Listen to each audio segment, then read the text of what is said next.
July 6th, 2023. July 6th is a hard day.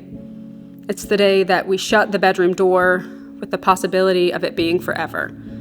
The day we didn't think he would ever come home. The day that we held our breath and held each other while we couldn't hold him. The day doctors told us that NEC is the big, bad monster of the NICU, that it scares even the most seasoned doctors and nurses.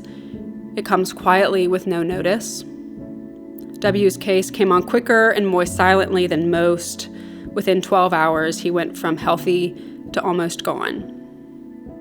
We rushed to the hospital in the early hours of that awful day and scrubbed in. We knew it was bad, but we weren't aware of just how bad.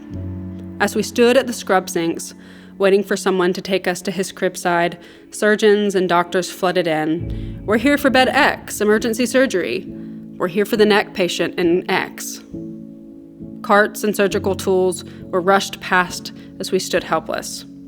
"That's our baby," I said. "Bed X is our son." When they finally took us back, they had to part the sea of surgical machines and nurses and doctors. If I did not see his heartbeat on the monitor, I would have not believed that he was alive. We held his hands. We told him how strong and brave he is. We told him that we will see him again. He will come home. He will live. We signed the paperwork and spoke to the surgeon, who said that this was the spaghetti being thrown on the wall. This was the last-ditch effort to see if he could live. We have done everything else, and this is the last option. We thanked them all profusely, we cried, and we left him there to have emergency surgery in the NICU unit because he was too ill to move to the OR. Then we waited and waited. He was alive but in critical condition. We weren't out of the woods yet. His small intestine was dying. They took out as much as they could, but they may have to take out more. In 36 hours, we went from a healthy as you can be at 2 pounds, baby, to a baby holding on by a string. We have pictures from that night that will never see social media.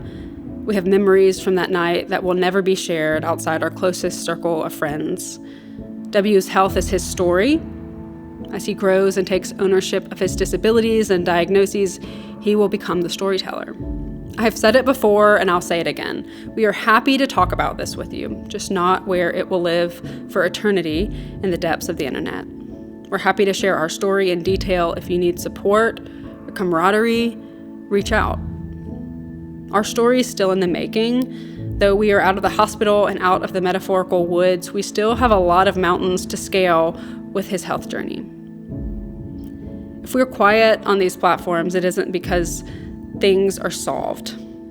So often people ask how W is. It's a loaded question, one many don't actually want the real answer to. We are quiet because we have learned what it is to almost lose a child. We have learned that the ordinary and the mundane are the things to be celebrated most. We have learned that this life is unpredictable and precious and messy, and the things that are truly important are few and far between. We are busy loving our boy or learning how to be the parents and the people and the advocates that he needs in this moment.